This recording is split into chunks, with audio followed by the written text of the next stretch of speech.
সবজির আগুন বৃষ্টি ও সরবরাহ ঘাটতিতে দাম কমছে না। রাজধানীর বাজারে কমছে না সবজির দাম। শুক্রবার 10 অক্টোবর রাজধানীর শান্তিনগর, মালিবাগ ও মগবাজার সহ বিভিন্ন বাজার ঘুরে দেখা গেছে প্রায় সব ধরনের সবজির দামই এখন চড়া।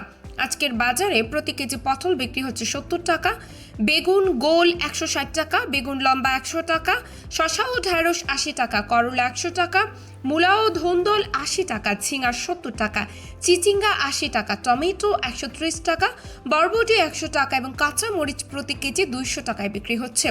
এছাড়া লাউ 70 টাকা, বাঁধাকপি ছোট 60 টাকা, গাজর 130 টাকা, কাঁচা কলা ও লেবু প্রতি হালি 40 টাকা দরে বিক্রি হচ্ছে। শান্তিনগর বাজারে কেনাকাটা করতে আসা বেসরকারি চাকরিজীবী মোয়াজ্জেম হোসেন বলেন, প্রতিটি সবজির দাম এখন 80 থেকে 100 টাকার উপরে।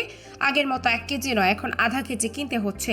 মালিবাগের ক্রেতা শহীদুল ইসলাম বলেন, বিক্রেতারা মাসের পর মাস বলে আসছেন মৌসুম নয়, তাহলে মৌসুম কবে আসবে? দাম কমানোর উদ্যোগ কোথাও দেখছি না। অন্যদিকে মগবাজারের সবজি বিক্রেতা ইরশাদ আলী জানান, টানা বৃষ্টিতে অনেক ক্ষেতের ফসল নষ্ট হয়েছে, সরবরাহ কমে যাওয়ায় দাম বেড়েছে। নতুন মৌসুমি সবজি উঠলেই দাম কমে যাবে। সব মিলিয়ে সরবরাহ ঘাটতি, বৃষ্টির প্রভাব ও পর্যাপ্ত বাজার মনিটরিং এর অভাবে রাজধানীর সবজি বাজারে এখনো আগুন লেগেই আছে।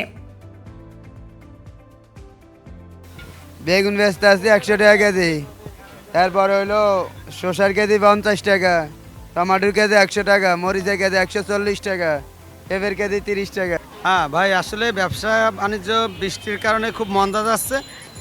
এই যে আজকে 8-10 পদের মাল নিছি, কিন্তু তুলনামূলক বাজার খুবই খারাপ, কাস্টমার নাই।